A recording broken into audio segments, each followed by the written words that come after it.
Hey everyone, welcome back to Try Not to Sleep. I'm your host, Ethan Brooks, and as always, we're here with another calm, slightly boring story from history to help you unwind. Tonight, we're digging into a question that's quietly puzzled historians for ages.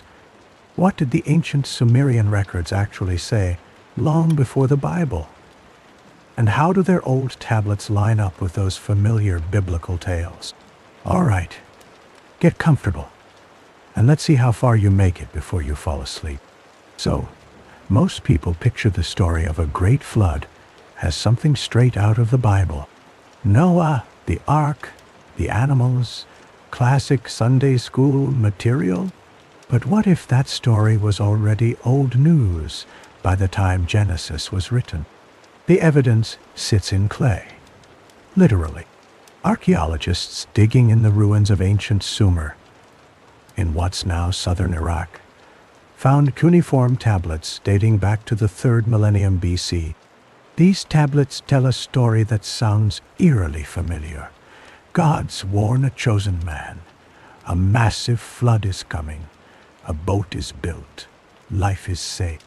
Except, this version was written more than 1,000 years before the earliest biblical texts.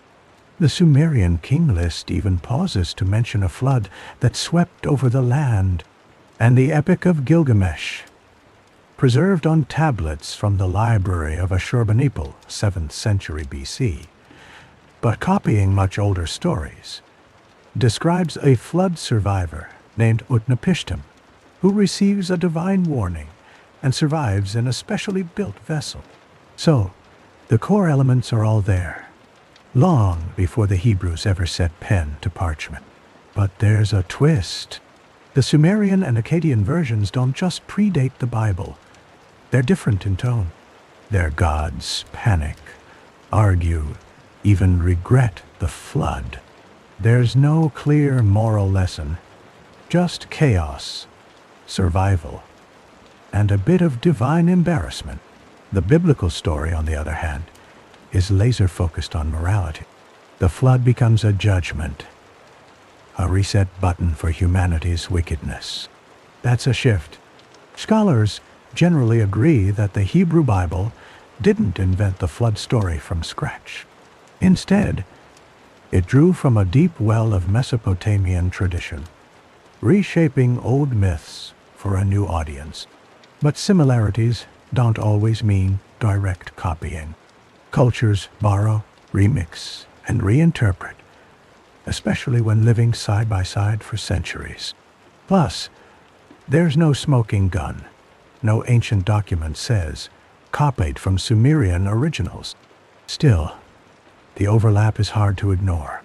The flood narrative migrated across time, language, and empire, carried by scribes, exiles, and oral tradition. So, did ancient Mesopotamians remember a real catastrophic flood? Or was the story always more about meaning than memory? And if the flood story traveled so far, what other ancient themes slipped quietly into the Bible's pages? If the flood wasn't the only story that made the journey from Sumer to the Bible, what else crossed those ancient borders? Take the idea of paradise. The Garden of Eden feels unique, but Sumerians wrote about a land called Dilmun, a pure, bright place where sickness and death didn't exist. It shows up in clay tablets from nearly 4,000 years ago, long before Genesis. But there's a twist.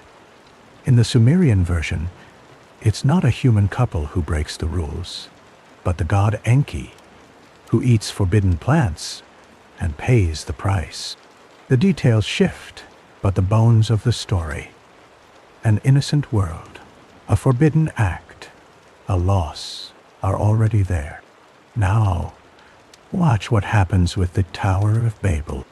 The Bible describes humans building a city with bricks and bitumen, reaching for the sky, only to be scattered by a divine intervention. But centuries earlier, Mesopotamians were already stacking bricks into ziggurats, massive step towers dedicated to the gods. The resemblance is uncanny. Material details match. Both stories mention bricks, mortar, and the ambition to reach heaven. But the biblical story is sharp. It's not just about building. It's a warning against pride and unchecked ambition. The moral edge is new. It's tempting to say the Bible just copied these stories. Except there's no evidence of direct plagiarism, no ancient copyright infringement. Cultures in the ancient Near East shared ideas like neighbors passing recipes over a fence. Why? Then there's the legal tradition. Hammurabi's Code, Babylon, 18th century BC, and even older Sumerian laws lay out justice as a divine mandate. The Bible's laws echo this, but with a twist. Instead of royal decrees, they're framed as a covenant between God and all the people. But not everyone agrees these parallels prove direct influence. Some argue it's just the result of living in the same cultural soup for centuries. And they've got a point. Stories travel, but they also transform. So, if these ancient myths shaped the Bible, how did they survive for so long, moving across empires and languages? And what did the scribes leave out or add when they finally wrote them down? Something changed when these old stories crossed into the world of the Bible. The bones of the myths remained, but the flesh looked new. The flood, the paradise, the tower, they all got a theological makeover. Take the gods themselves. In Sumerian tales, gods bicker, panic, even regret their own decisions. The flood in Gilgamesh? The gods are terrified by their own storm, crowding like flies around a sacrificial fire once the waters recede. But in Genesis, there's only one God, and he never loses control. The flood is judgment, not a mistake. The message shifts from cosmic chaos to moral order. That's not just editing. That's a whole new worldview. The same thing happens with law. Hammurabi's Code claims justice comes from the gods, but it's handed down through a king. The biblical law, though, is delivered straight to the people. A covenant, not a royal decree. So the power dynamic flips. Then there's immortality. Gilgamesh chases eternal life and fails. In the Bible, humans are mortal by design, but the focus turns to relationship and covenant rather than heroic quests. It's not just what's borrowed, it's what gets left behind. Now, scholars like Jean Bottero, École pratique des hautes études, Paris, point out that these changes aren't accidental. The Hebrew writers were answering the old stories, not just retelling them. They reimagined the ancient world as a stage for a single, sovereign God. But not everyone buys this as a clean break.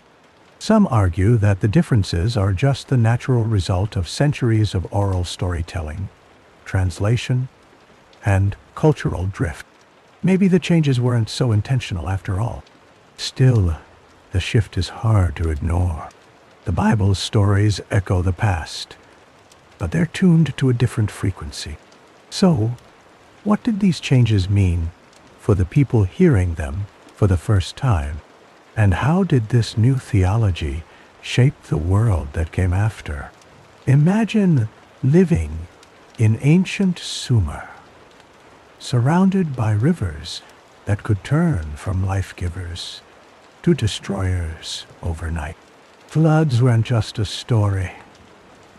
They were a terrifying reality. So it's no surprise that the earliest written tales from this region revolve around water, chaos, and survival. The Sumerians carved these fears and hopes into clay, creating stories that would echo for thousands of years. But the details are strange. In these old myths, like the one found on the Sumerian king list and the Epic of Gilgamesh, the gods themselves seem unsettled by the flood. They panic, they argue, and they even regret unleashing disaster. That's not the all-knowing, all-powerful deity most people expect. Instead, these gods are unpredictable, sometimes even petty. Except the core sequence remains: a warning from the divine, a chosen survivor, a massive boat, and a new beginning after the waters recede. Archaeologists have found these stories baked into tablets from the city of Nippur around 1700 BC, and earlier fragments from Shurupkat. The flood myth wasn't just a one-off. It was copied, translated, and retold across Mesopotamia for centuries. So, did the Sumerians remember a real flood? Some geologists point to evidence of sudden river flooding in the region, like the flood layer at Ur, dating to around 2900 BC. But the story isn't a simple disaster report. The gods' fear, the ritual sacrifices, the strange mix of regret and relief, these are clues that the myth was about more than just water. It's possible the flood story started as a memory of a real catastrophe, but then grew into something bigger, a way to explain why the world is unpredictable, why the gods aren't always on your side. Still, not everyone agrees that a single flood inspired all these tales. Some scholars argue that floods were just a fact of life in Mesopotamia, so stories naturally sprang up around them. And there's no direct proof linking any specific archaeological flood layer to the myth itself. So if the flood myth was already ancient by the time the Bible was written, how did it survive and spread so far? And what did later cultures see in this story that made them keep retelling it? The flood story didn't just survive. It evolved, picking up new meanings every time it changed hands. When the Hebrews encountered these ancient tales, they didn't simply copy them. Instead, they reworked the old flood myth into something that fit their own worldview. The result?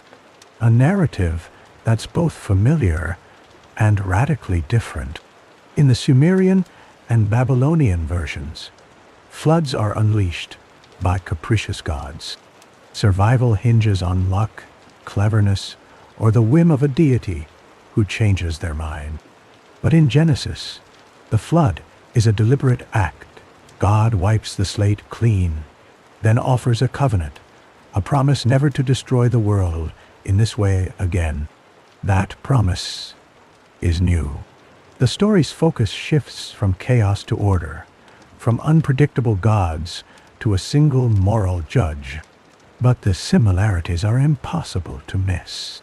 Both traditions describe a chosen survivor, a specially constructed vessel, the preservation of animals, and a return to dry land marked by a bird's flight.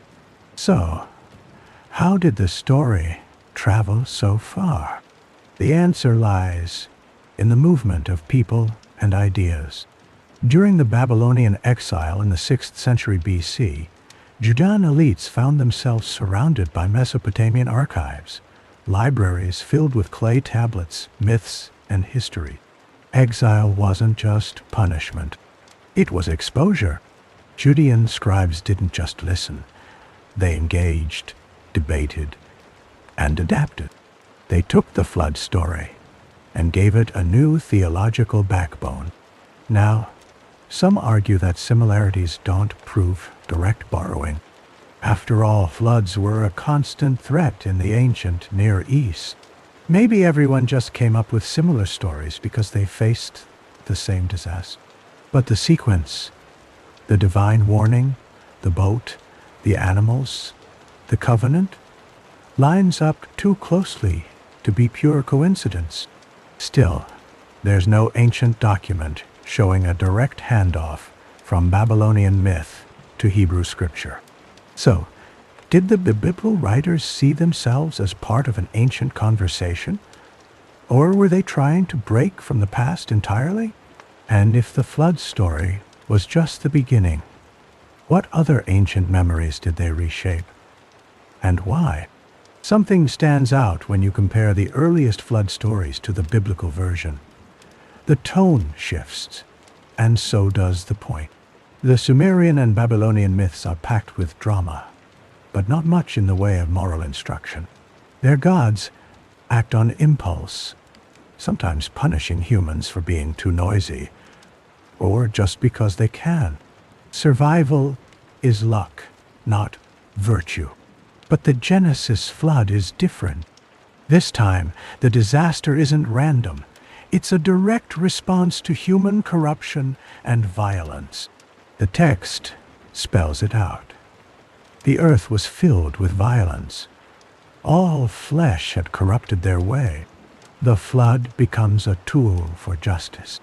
That's a major pivot. Now the story isn't just about surviving chaos.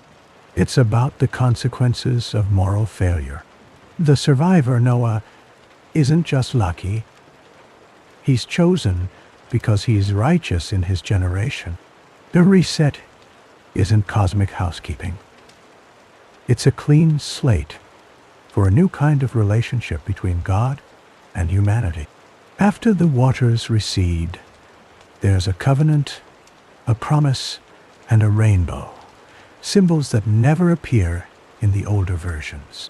So, what happened between the Sumerian tablets and the Hebrew scrolls? Some scholars, like Tikva Frymer-Kensky, University of Chicago, argue that this moral emphasis reflects a broader shift in ancient Israelite thought. The chaos of the old gods is replaced by a single, just deity who cares about right and wrong. The story stops being about appeasing unpredictable forces and starts being about ethical choices. Except, not everyone is convinced this was a clean break. Critics point out that humans have always used stories to make sense of disaster. Maybe the moral layer was just a way to explain why terrible things happen, not a sign of theological revolution. And there's still no direct evidence that the biblical authors were consciously rewriting Sumerian myths. The transmission of stories was messy, oral, written, translated, and reinterpreted across centuries. So, was this moral focus a deliberate invention, or just the latest twist in a long tradition of storytelling? And if the flood became a lesson, what about the other ancient tales? Did they all get the same treatment, or did some slip through unchanged? If the flood story was transformed into a moral lesson, what happened when ancient builders looked up and imagined the divine in stone and brick? Across Mesopotamia, temple towers, ziggurats, rose from the plains. These weren't just monuments. They were cosmic bridges connecting earth to heaven. Each one mapped out the order of the universe, brick by brick die. But then, the story shifts again. The Bible's Tower of Babel looks suspiciously familiar. A city, a tower, bricks and bitumen, and a human drive to reach the sky. The details match what archaeologists have found at sites like Babylon and Ur, massive ziggurats, built centuries before the Babel story took shape. Except, the biblical version flips the script. Instead of celebrating human achievement, the tower becomes a warning. The builders aren't praised, they're scattered. The story isn't about connecting with the gods, but about the dangers of unchecked ambition. So the same structure, different message. Scholars like Irving Finkel at the British Museum point out that Sumerian texts describe these towers as places where gods descend to earth. The biblical account, though, has God coming down to see the tower, almost as if he's unimpressed by human effort. It's a subtle dig at the old order. But why the change? Some suggest the biblical writers were pushing back against the old Mesopotamian idea that humans could force the divine hand through architecture and ritual. Instead, divine order comes from above, not from human hands. Still, not everyone buys this as a deliberate critique. Maybe the Babel story just echoes memories of ruined towers on the horizon, their original meanings long forgotten. There's also no direct evidence that the writers of Genesis stood in the shadow of a ziggurat, taking notes for a new story. So, did these ancient structures inspire a theological revolution, or did their meaning simply erode over time, leaving only the shell of a myth? And if the architecture changed meaning, what about the laws and codes that once governed these temple societies? Did they get reimagined too? When the Judeans were dragged off to Babylon in the 6th century BC, they didn't just lose their homeland. They landed in the heart of the world's oldest legal and literary tradition. Instead of wandering exiles, they found themselves surrounded by libraries, clay tablets stacked with laws, contracts, and myths, some written 1,000 years before Moses was even a name. But something jumps out. The laws in these archives aren't just rules, they're cosmic blueprints. Hammurabi's code, for example, starts with the gods handing down justice to the king, who then doles it out to the people. It's top-down, royal, and divine. Now compare that to what emerged in the Hebrew Bible. The law comes straight from God to the people, not filtered through a king. It's a covenant, not a royal edict. That's a big shift. Except traces of the old system remain. The famous eye for an eye principle. That's straight out of Hammurabi's playbook, centuries earlier. But the biblical version universalizes it. Everyone is bound by the same rules, rich or poor, king or peasant. The law becomes a matter of relationship, not just power. So, did the exiled scribes simply copy what they found in Babylon? Not quite. They took the familiar forms, codes, prologues, lists of offenses, and reworked them. The result is a legal system that looks familiar but feels different. Archaeologists at sites like Nippur and Babylon have uncovered tablets showing just how widespread and influential these old laws were. The Judeans had direct access to them during exile. Still, some scholars argue that the similarities are overstated. After all, every society needs rules, and parallel solutions might pop up independently. But the timing is suspicious. The major redrafting of biblical law happens right after the exile, when Mesopotamian influence was at its peak. So, was this legal revolution a conscious act of borrowing, or just a case of ancient convergence? And if law and myth could be reshaped in exile, what happened to the deeper questions about justice, fate, and the meaning of suffering? Ambition has always been a double-edged sword in ancient stories. In Mesopotamia, building a tower to reach the heavens was a sign of technical genius, even pride.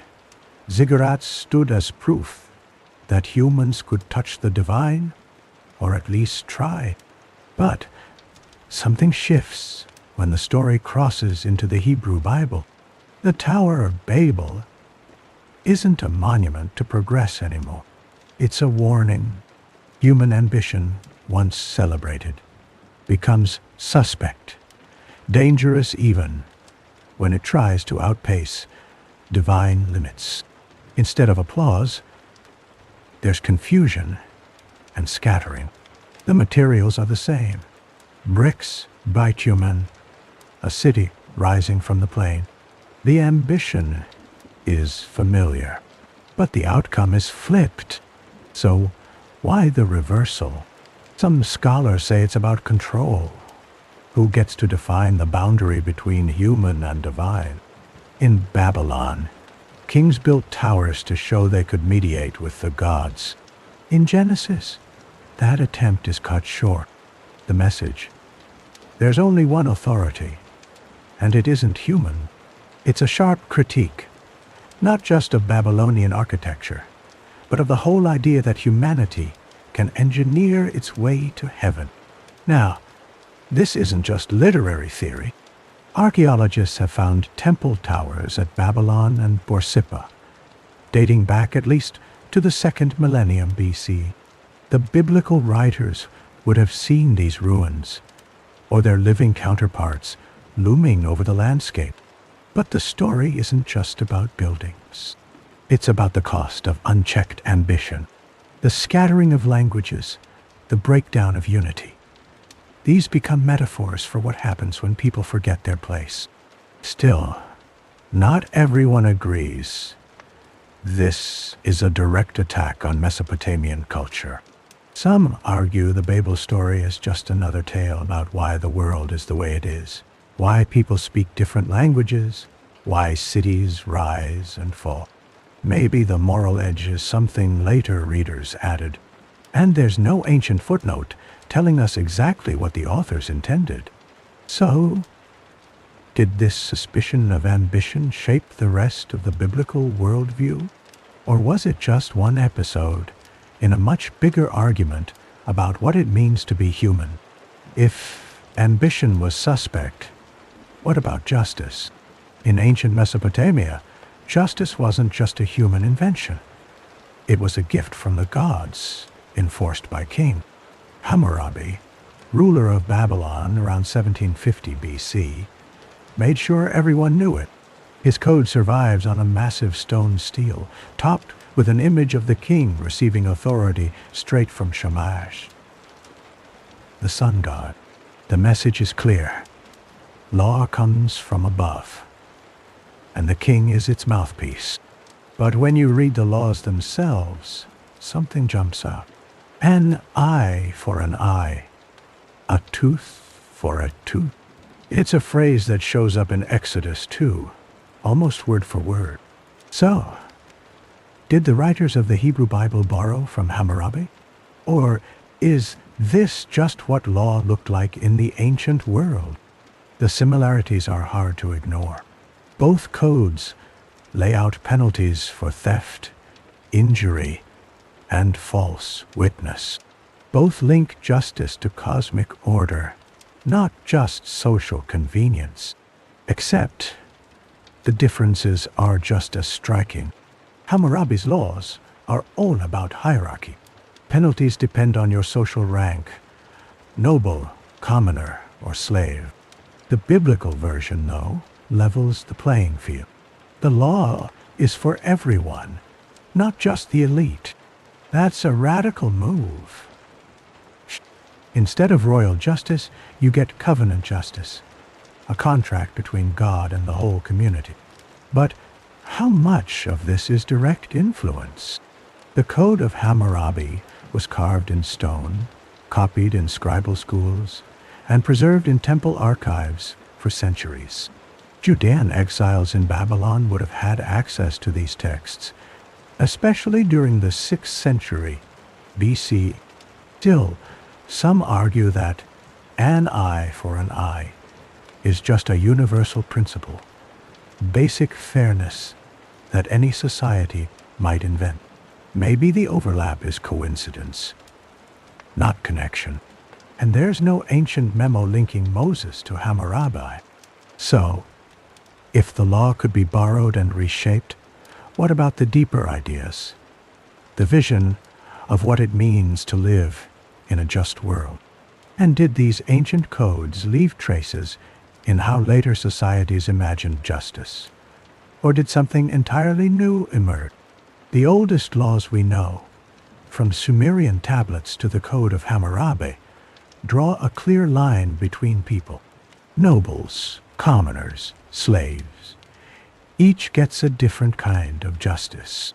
But the biblical law goes in a new direction. Suddenly, the rules are supposed to apply to everyone, not just the powerful. The covenant at Sinai is delivered to an entire people, not a king alone. That's a massive shift. It's the difference between law as privilege and law as principle. Yet, the echoes of the old world are still there. For example, Exodus 21 repeats, "an eye for an eye." But the context is different. Instead of reinforcing hierarchy, it's framed as a limit. No more, no less, meant to curb revenge. So, is this universal morality? Or just a clever rebranding of the old rules? When you look closer, things get complicated. The Hebrew Bible still has categories: priests, foreigners, slaves. But the ideal is clear. There shall be one law for the native and for the stranger. That's a bold claim in a world built on social rank. Except the practice didn't always match the principle.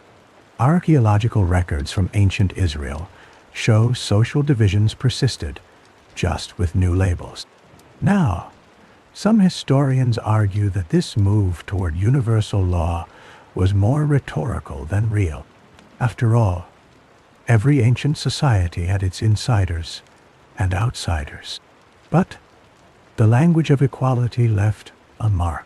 Texts from the Dead Sea Scrolls, Qumran, 2nd century BC, and later rabbinic debates keep circling back to this idea.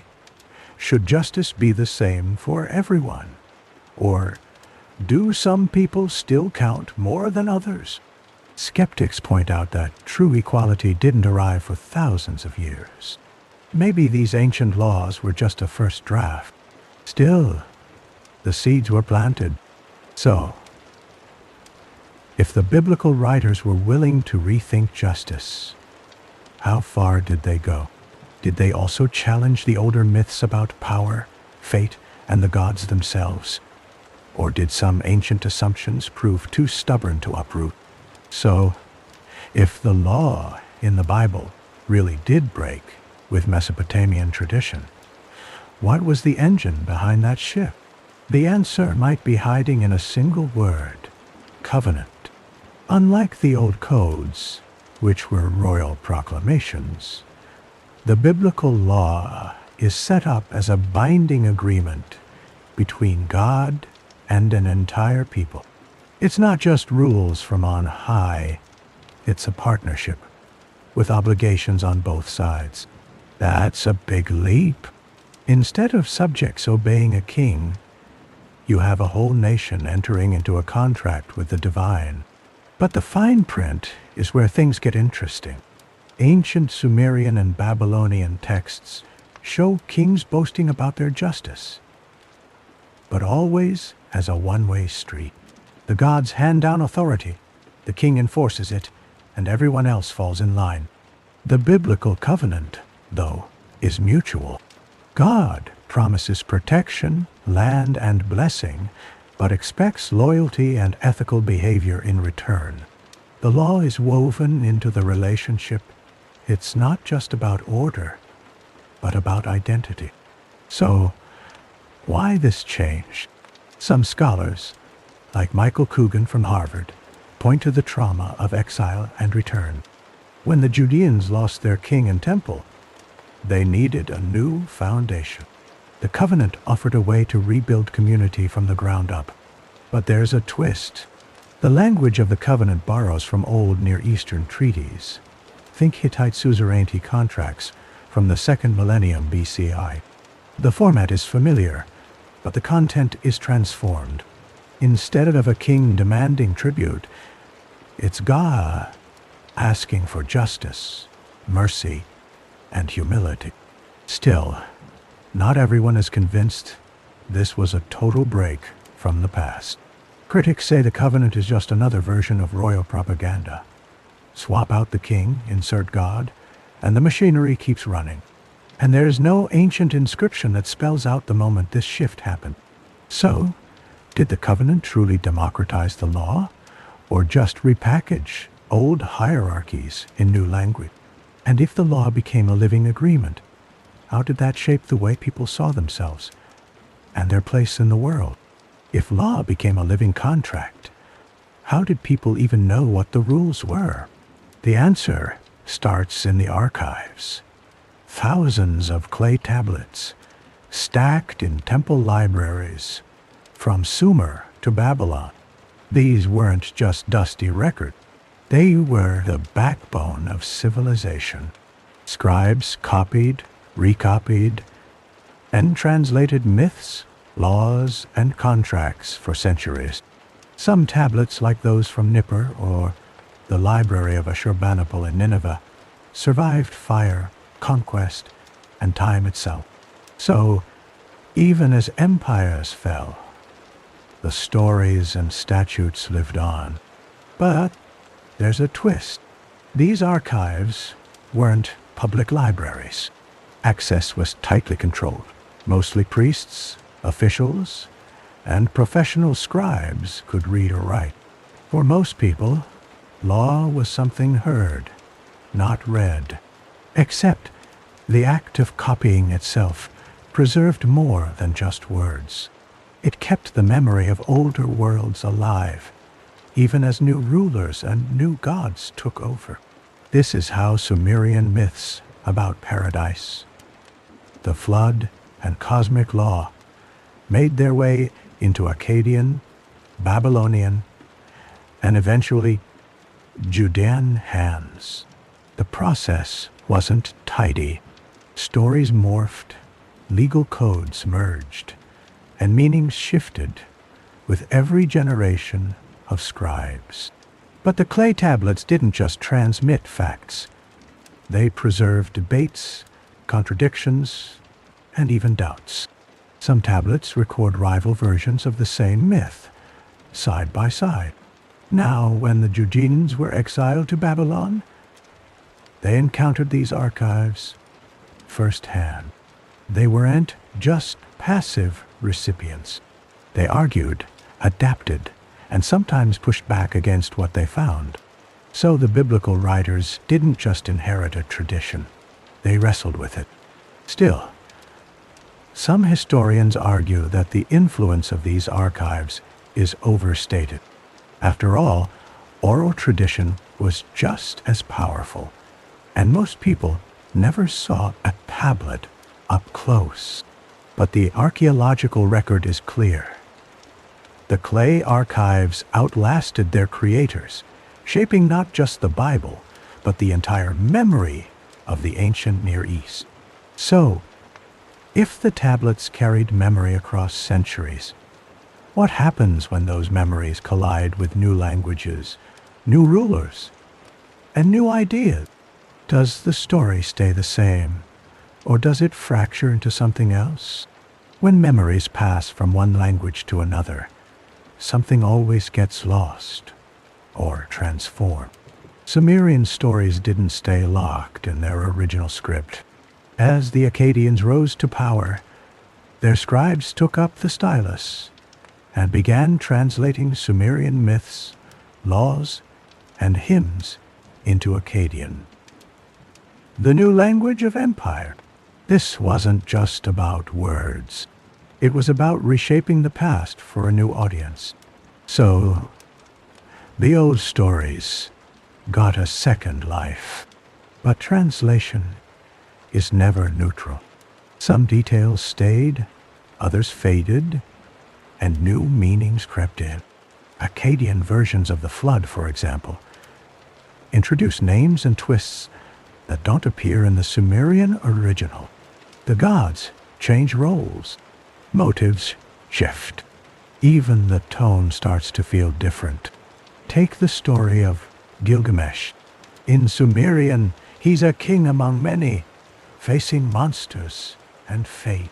But in Akkadian, he becomes a tragic hero, searching for immortality, a quest that echoes through later traditions. So, the stories didn't just survive, they evolved. This wasn't accidental. Akkadian scribes were trained to read and write Sumerian as a scholarly language, much like Latin in medieval Europe. They preserved the old texts, but also reinterpreted them for their own time. Now, this process wasn't limited to myths. Legal codes, rituals, even astronomical texts all went through the Akkadian filter. The result was a cultural mix that blurred the line between Sumerian roots and Babylonian branches. But not everyone sees this as a clean handoff. Some experts argue that translation often introduced confusion, even errors. Sometimes, the scribes misunderstood the originals, or deliberately changed them to fit new political or religious agendas. And there's no way to know how much was lost in the process. Still, the clay tablets tell us that these stories kept moving across languages, across centuries. So, when these Akkadian versions reached the next wave of empires, what happened then? Did the stories keep mutating, or did something finally stick? Babylon didn't just inherit stories. It reworked them, line by line. When Akkadian scribes brought Sumerian myths into their own language, they weren't just translating. They were editing, updating, sometimes even rewriting the plot. By the time these stories landed in Babylonian hands, the originals had already shifted. But Babylonian scholars took it further. They didn't just preserve old tales. They gave them new endings, new heroes, and sometimes new gods. The Epic of Gilgamesh is a prime example. In its Babylonian form, the story grows longer, darker, and more philosophical. Gilgamesh's quest for immortality becomes the centerpiece, overshadowing his earlier exploits. The gods change too. Enlil, once the king of the gods, gets demoted in favor of Marduk, Babylon's patron deity. The Enuma Elish, composed during the reign of Hammurabi's successors, around 1100 BC, recasts the cosmic order so that Marduk stands at the top. Old Sumerian deities become supporting actors, so the myths don't just survive. They're weaponized for politics and theology. Babylonian scribes also systematized the stories.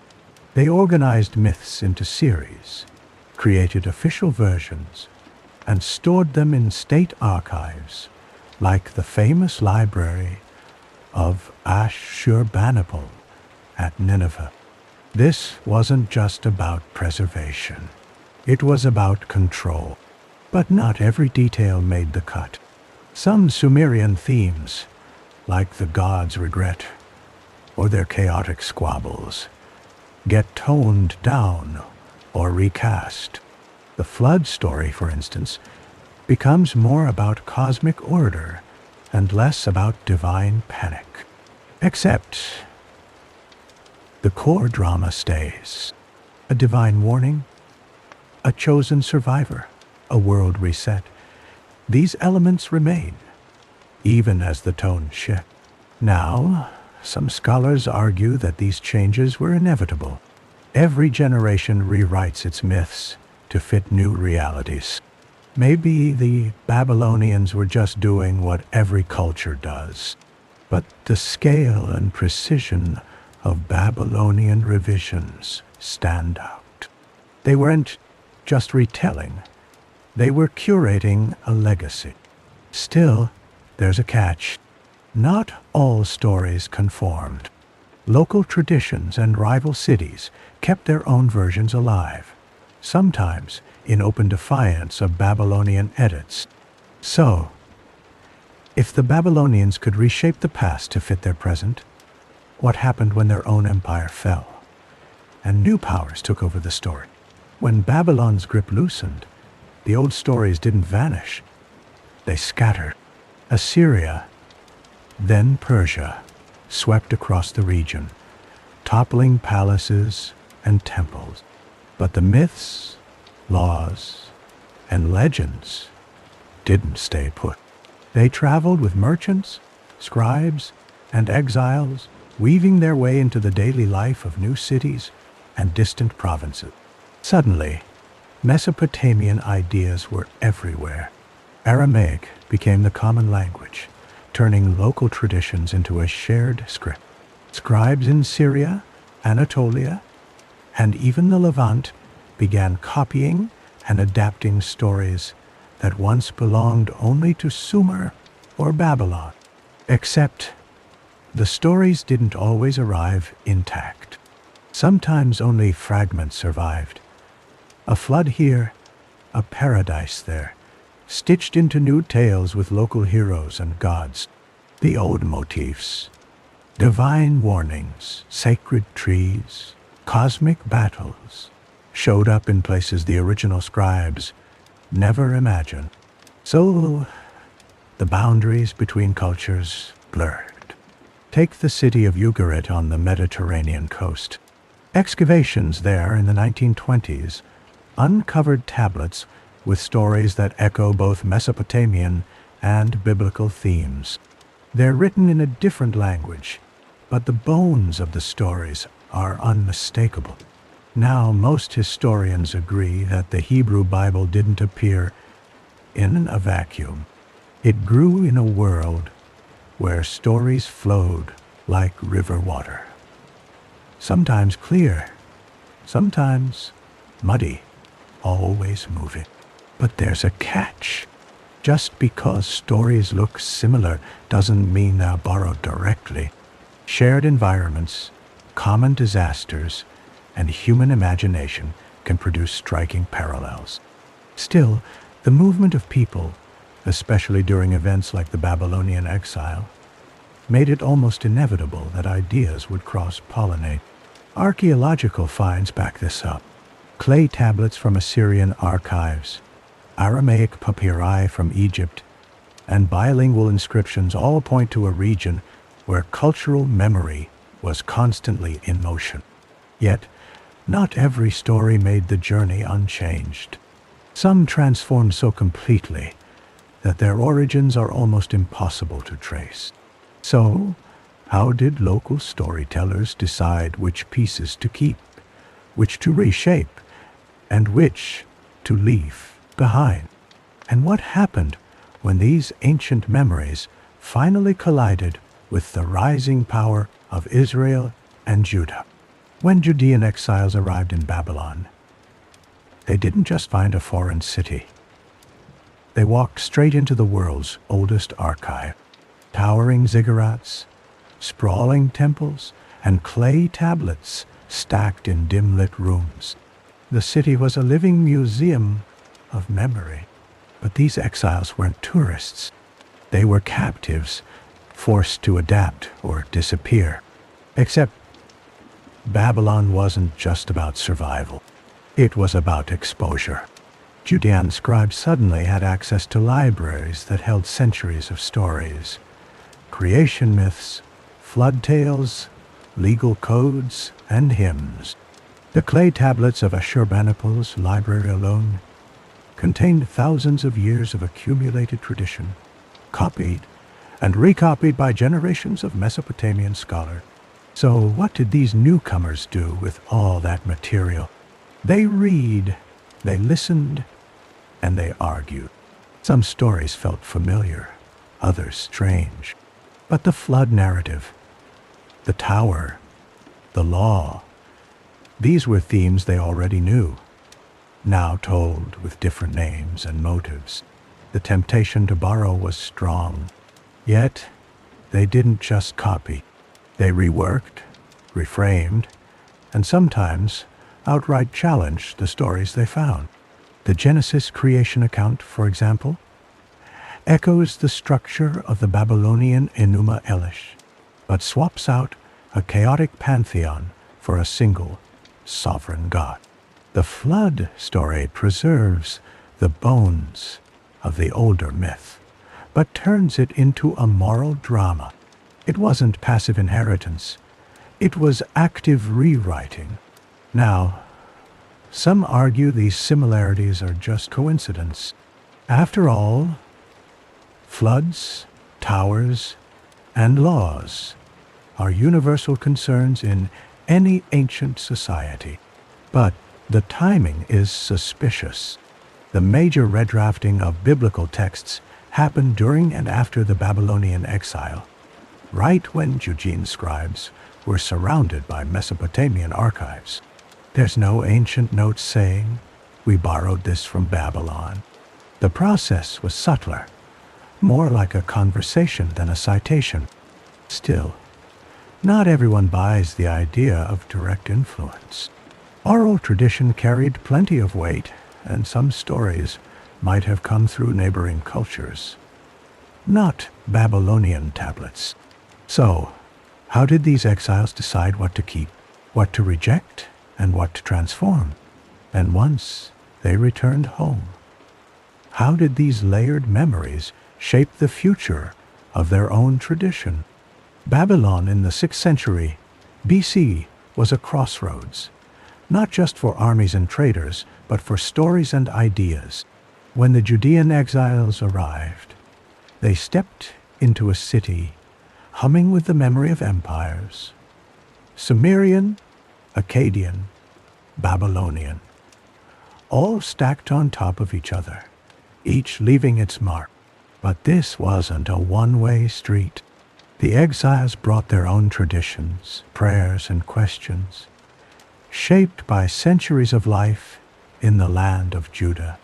Suddenly, they found themselves face to face with a library that held the blueprints for creation, kingship, and law, written in cuneiform, preserved for millennia.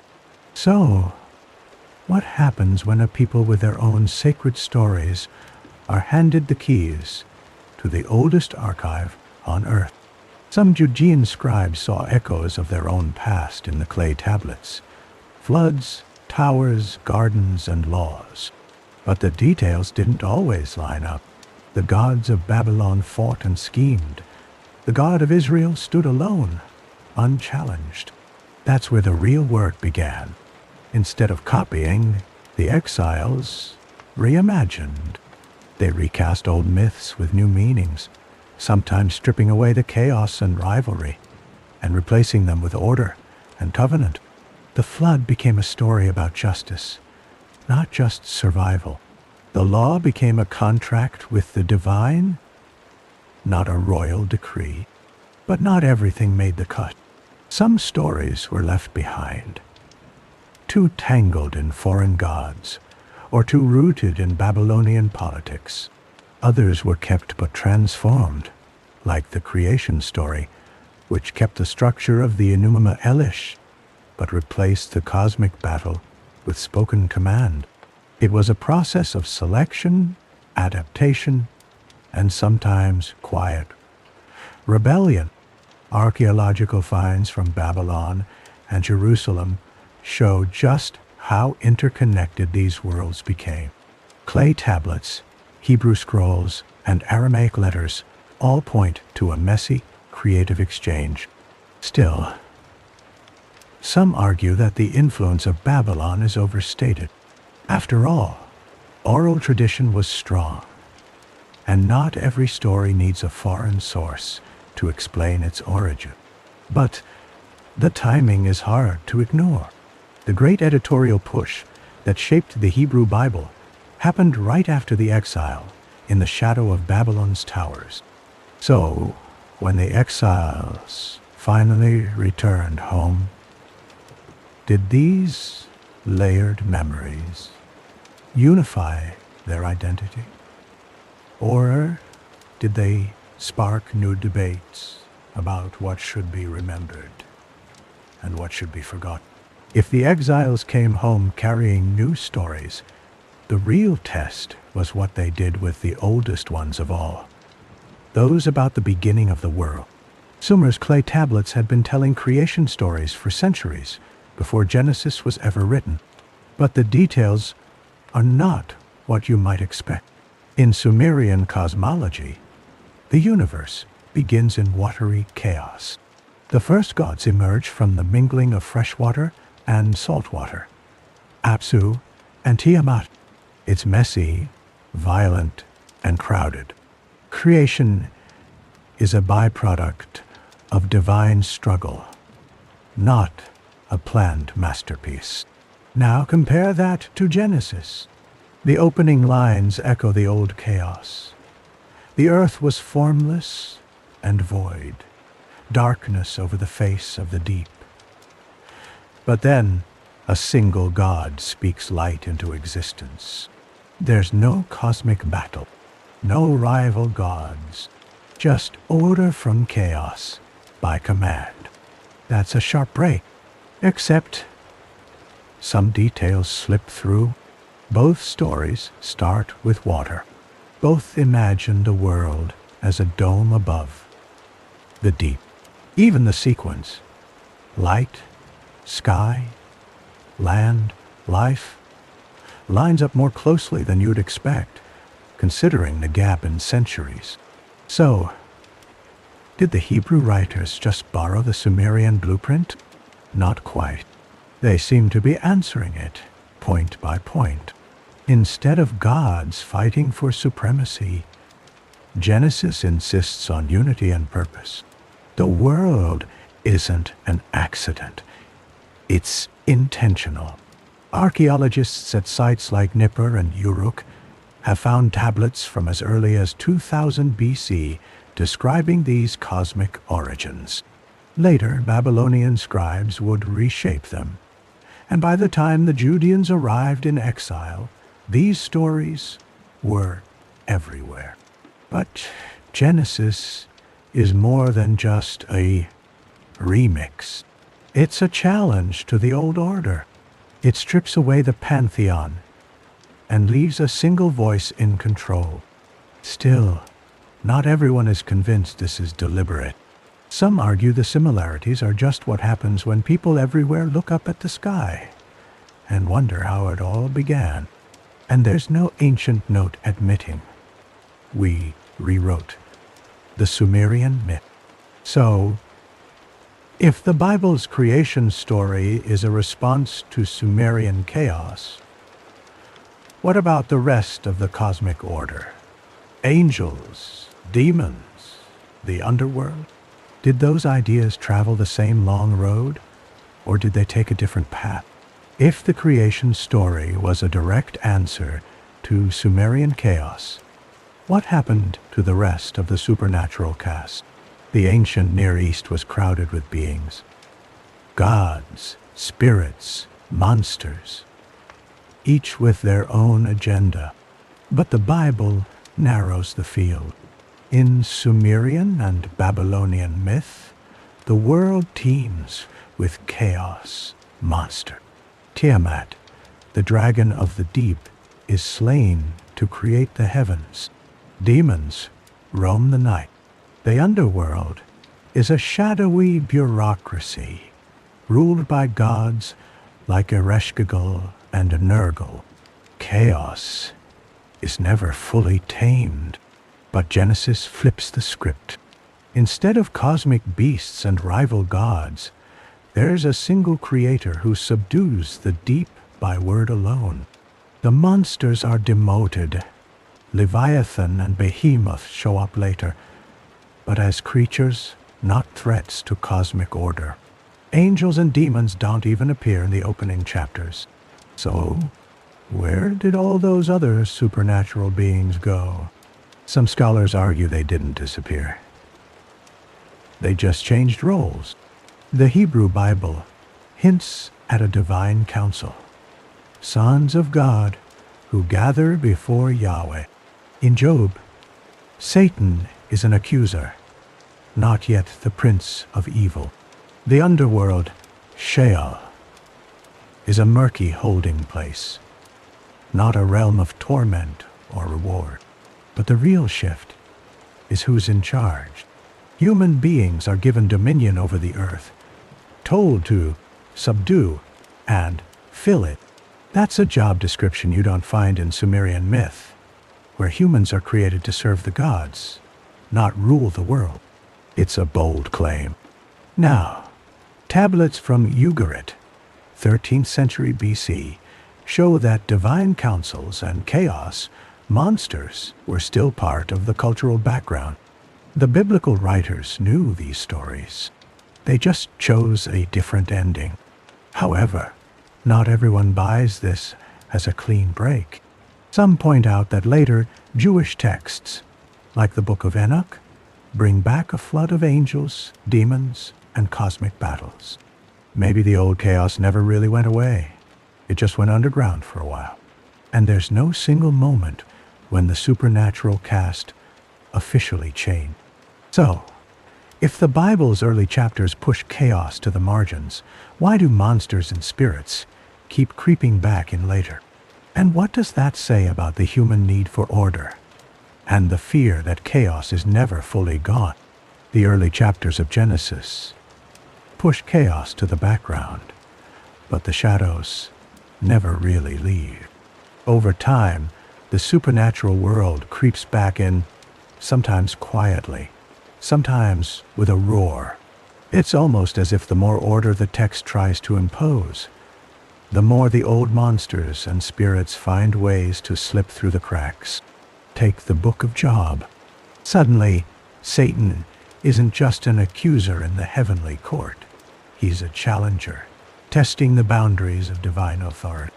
Leviathan and Behemoth reappear, not as mere animals, but as cosmic forces barely contained. The boundaries blur again, except the impulse to tidy up the universe never goes away. Later editors and prophets keep insisting on a single sovereign God. No rivals, no chaos monsters left unchecked. But the people telling these stories lived in a world that didn't always feel orderly. Exile, war, and disaster kept reminding them that chaos was never far off. So, new layers get added. Angels become messengers, sometimes warriors. Demons and evil spirits start to haunt the margins of the text, especially in books written after the Babylonian exile. It's not a straight line. The old Sumerian and Babylonian ideas about cosmic struggle resurface. But now they're filtered through a new lens, one that insists on ultimate order, but can't quite ignore the pull of the unknown. Then there's the influence of neighboring cultures. Persian dualism, with its sharp divide between good and evil, seeps into late biblical and early Jewish texts. Suddenly, the supernatural world feels crowded again, full of angels, demons, and cosmic battle. But not everyone saw this as progress. Some priests and scribes pushed back, trying to keep the focus on a single God and a single story. Still, the tension never disappears. If order was the goal, why did chaos keep making a comeback? Was it just cultural borrowing? Or did people need monsters and spirits to make sense of a world that never quite fit the rule? And if the supernatural cast kept growing, what did that mean for the way people saw themselves? Caught between order and chaos, always looking for meaning in the dark. Stories about monsters and chaos weren't the only things that survived the journey from Sumer to the Bible.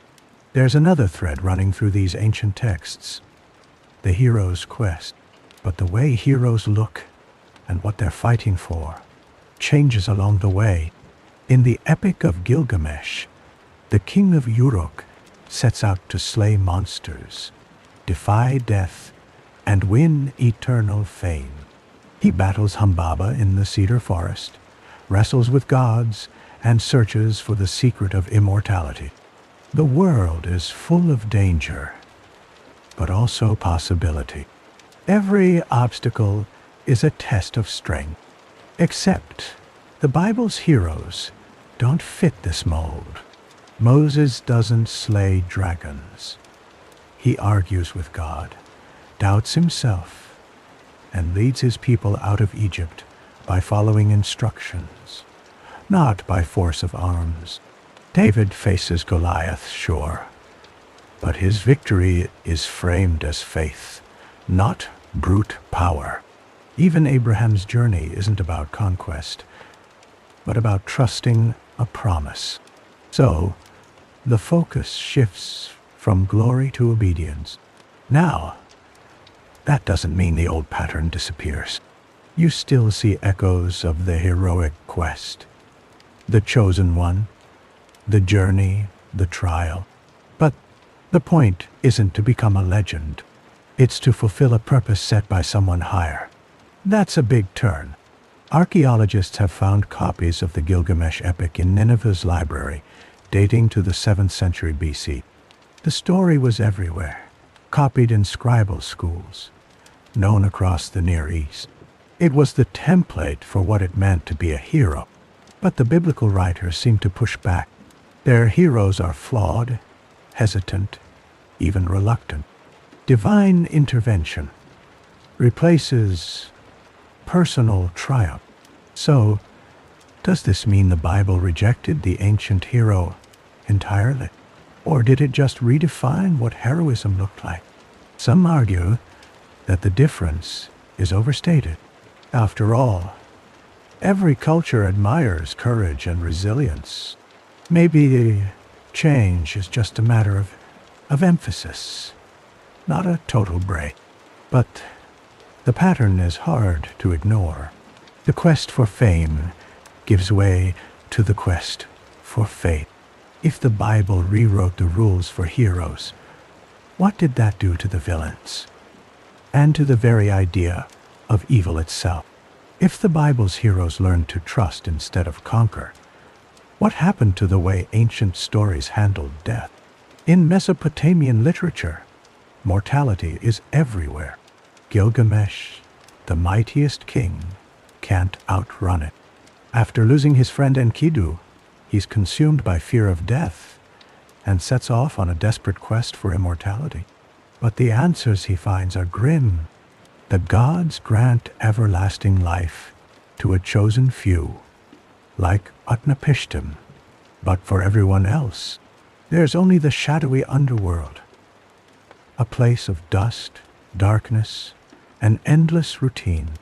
No golden afterlife, no reward for virtue. In the Sumerian poem, The Descent of Inanna, even the goddess of love and war can't escape the rules of the underworld. She returns, but only by trading another life for her own. So, death is final. Even the gods have limits. Except there's a twist. The Mesopotamian afterlife isn't about punishment or reward. It's just existence, stripped of meaning and joy. In the Epic of Gilgamesh, the dead eat clay and drink muddy water. Kings and paupers end up side by side. That's a bleak vision. But Gilgamesh's journey isn't just about fear. It's about acceptance. He learns that immortality isn't for humans. What matters is what you build, the city you leave behind. Legacy, not eternity. Archaeologists have uncovered these stories on clay tablets from sites like Nineveh and Nippur, dating back to the 2nd millennium BC. The theme repeats. Humans are mortal, and the gods are unchanging the rules. Some argue that this fatalism is just realism. Life in ancient Mesopotamia was unpredictable and short. So stories reflected that harsh truth. However, others see a deeper message. Maybe these tales weren't just resignation. They were a challenge to find meaning in the here and now. Still, if Mesopotamian stories accepted death as the end, why did later traditions, like the Bible, start promising something more? And how did the idea of evil shift when death itself was no longer the final word? When death stops being the end, the whole story changes. In the Bible, the focus shifts away from the old heroics. No more kings chasing immortality or gods trading lives for power. Instead, the spotlight lands on something new: relationship. Not just with the divine, but with each other. It's not about conquering monsters or cheating death. It's about trust. The backbone of the biblical narrative is covenant, a binding promise between God and a people. Abraham isn't a monster slayer. He's a wanderer who stakes everything on a promise. Moses doesn't win immortality. He delivers law, shaping a nation's destiny through obedience, not glory. So the quest changes direction. Now, what matters is faithfulness, not fame. But this isn't just a moral upgrade. It's a total rewrite of what it means to be chosen. In Sumer and Babylon, the gods pick favorites, but the turns are always shifting. In the Bible, the covenant is fixed, etched in stone, literally at Sinai. There's a catch, though. The covenant isn't just privilege. It's responsibility. Blessing comes with strings attached. Break the agreement, and the consequences are cosmic. That's a heavy burden. And with this new focus, evil isn't just chaos or fate. It's betrayal. Sin becomes a breach of trust, a violation of the bond between God and people. Stakes are higher, but so is the hope. Because the covenant always leaves room for return, for forgiveness. Except, this new system raises its own questions. Why did the biblical writers downplay the old heroics? Was it a reaction to centuries of failed kings and shattered empires? Or was it a deliberate move to build a different kind of community? One where everyone, not just the strong, had a role. Some scholars argue that the shift toward covenant was just a survival strategy. In exile, with no king and no temple, promises were all that held the community together. But the evidence is mixed. Ancient treaties from the Hittites and Assyrians, discovered at Boghazkoy and Nineveh, show that covenants weren't unique to Israel. The difference is how the Bible universalizes the idea, making every person a partner, not just the elite. So if the covenant replaced the old hero's quest, what happens when the promise is broken? And how does this new vision of evil reshape the way people see themselves and the world around them? When the old promises shattered, people needed new ways to hold their world together. That's where language stepped in, not just as a tool, but as a lifeline. Aramaic, once a local dialect, exploded across the ancient Near East. Empires rose and fell, but Aramaic stuck around, weaving together traders, scribes, and exiles from Egypt to Persia. It wasn't just a language, it was a bridge. Suddenly, stories, laws, and prayers could move farther and faster than ever before. The words of prophets, the wisdom of scribes, and even royal decrees all traveled on the same current. But something unexpected happened. As Aramaic spread, it blurred the lines between cultures. Babylonian myths, Judean laws, and Persian ideas started to mix in ways nobody could fully control. So, the boundaries of tradition got fuzzy. Old stories gained new accents. Laws were copied, translated, and reinterpreted. Even the Bible itself, parts of Daniel and Ezra, shows the fingerprints of Aramaic influence. Except, some feared this new openness. If everyone shared the same words, what happened to the uniqueness of a people or the authority of a sacred text. For some, Aramaic was a threat, a sign that the covenant might dissolve into a sea of borrowed myths. Yet the evidence is everywhere. At Elephantine in Egypt, Jewish soldiers wrote their prayers and contracts in Aramaic. Persian kings issued edicts in Aramaic to reach every corner of their empire. Clay tablets, papyri, and inscriptions all tell the same story. Language was the glue holding a fractured world together. Still, not everyone agrees that Aramaic erased boundaries. Some argue that even as stories mixed, communities found new ways to protect what mattered most. By translating, yes, but also by adapting and editing. So, was Aramaic a bridge that united civilizations, or a river that washed away the old certainties? And as the world grew more connected, did people find new meaning in these shared stories? Or did they start searching for something that set them apart? When languages started overlapping, laws didn't just get translated. They got Reimagined. Suddenly, a contract written in Aramaic could be read in Egypt, debated in Babylon, and enforced in Jerusalem. The old boundaries of justice started to blur. But this wasn't just about convenience. It was about power. If you could write the law in a language everyone understood, you could shape how people lived, traded, and worshipped across empires. Take the Persian Empire.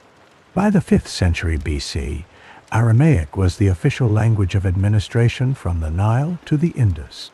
Edicts, tax records, and legal contracts all traveled along this linguistic highway. The rules of the game were suddenly visible to everyone. At least, everyone who could read.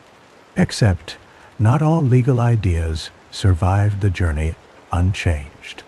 Some Mesopotamian traditions, like the Code of Hammurabi, emphasized hierarchy, different penalties for nobles, commoners, and slaves. But as these laws moved into Aramaic and crossed cultural lines, they sometimes got flattened out. The biblical law, for instance, starts insisting on one law for the native and the stranger. That's a radical shift. So, was this universalism just a translation quirk, or a genuine change in how people thought about justice? At Elephantine, a Jewish colony in Egypt, Aramaic documents from the 5th century BC show a mashup of legal tradition. Babylonian, Persian, and local Egyptian rules all appear side by side, sometimes even in the same contract. The result, a legal patchwork that's hard to untangle. But this mix wasn't always peaceful. Competing laws could spark confusion or conflict. Whose justice counted when rules collided? Now, some historians argue that these shared legal concepts were more illusion than reality. Most people still lived by local custom, regardless of what the imperial archives said. Language alone couldn't erase centuries of tradition overnight. Yet, the written word left its mark. Once a law was set down in a language everyone could access, it became harder to ignore or to hide behind old boundaries. So, as legal ideas moved through Aramaic, did they actually change how people treated each other? Or did the old divisions just find new ways to survive under the surface? When laws and stories started traveling in Aramaic, they didn't just move. They morphed. Suddenly, the same rule could mean different things in different places. Contract drafted in Babylon might be enforced in Egypt, but tweaked to fit local customs. Temple scribes in Jerusalem could read Persian decrees and reinterpret them for their own communities. The law was no longer just a set of commands, it became a conversation. But adaptation wasn't always smooth. Sometimes, the old hierarchies hid behind new words. A rule that sounded universal on paper could still be enforced unevenly, depending on who held power. So, did this new legal language actually change people's lives? Or did it just give ancient divisions a fresh coat of paint? Take the Jewish community at Elephantine. Their Aramaic papyri from the 5th century BC reveal a patchwork of Babylonian, Persian, and local Egyptian influences.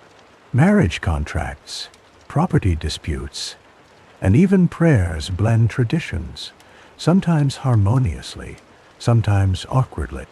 Except, even in this melting pot, old boundaries lingered.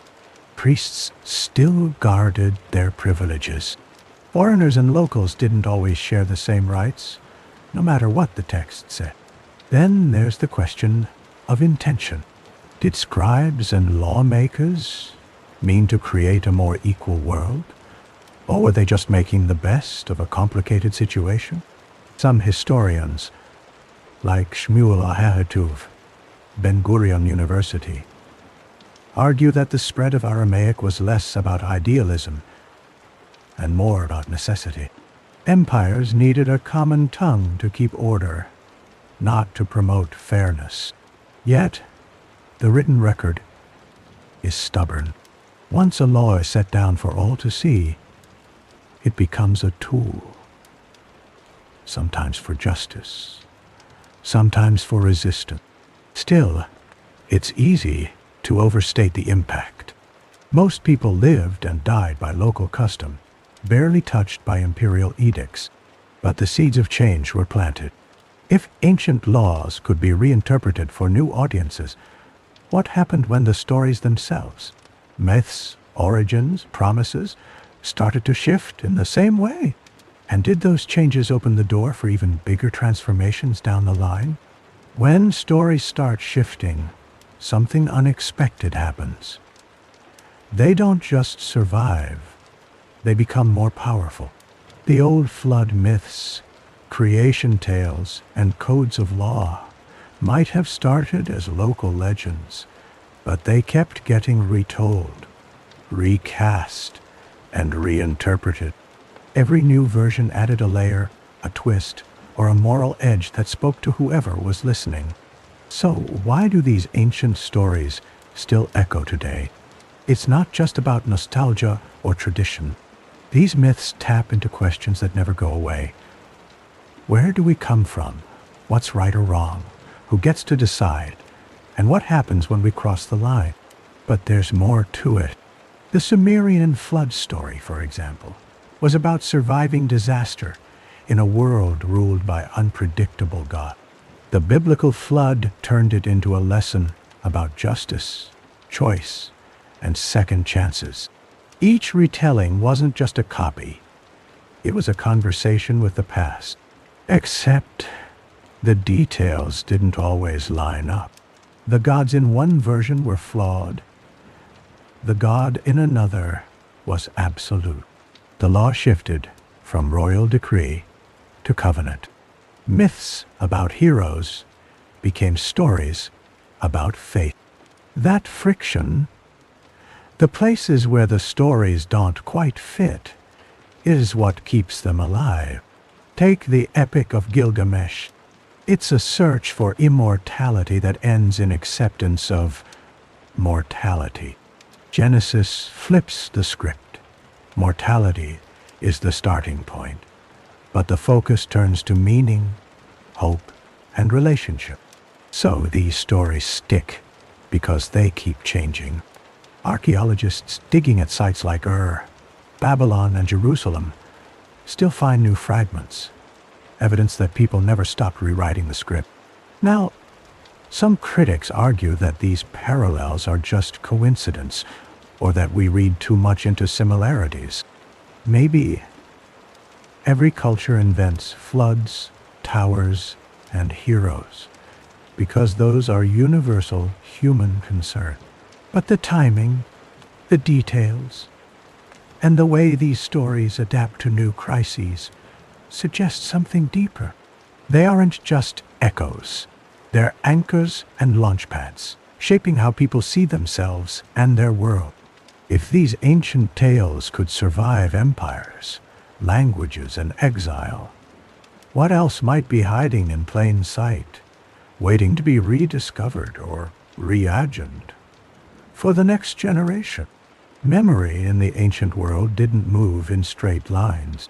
It flowed, pooled, and sometimes flooded its banks, carrying stories farther than anyone could predict.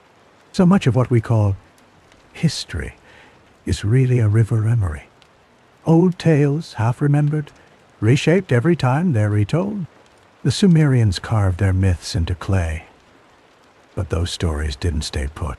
They drifted downstream, picked up by Akkadian, Babylonian, and Hebrew hands. Except, every time a story crossed a border, it changed. The flood became a lesson. The hero's quest turned into a test of faith.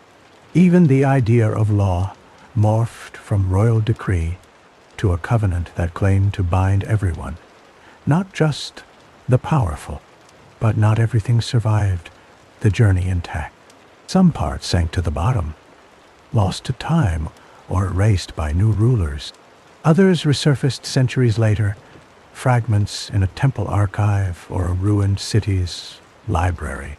Then there are the stories that never made the official record, the ones whispered in market stalls or passed down in families, stories that never got carved into stone, but still shaped what people believed. Now scholars like Piotr Michałowski at the University of Michigan have spent decades tracing these currents. He points out that Mesopotamian scribes weren't just copyists. They were interpreters, sometimes even critics, choosing what to remember and what to let go. So the river of memory isn't just about preservation. It's about selection. But how much did the official stories really reflect what most people believed? Some argue that the written record is just the tip of the iceberg. Oral tradition, local legend, and personal experience may have carried just as much weight, maybe more.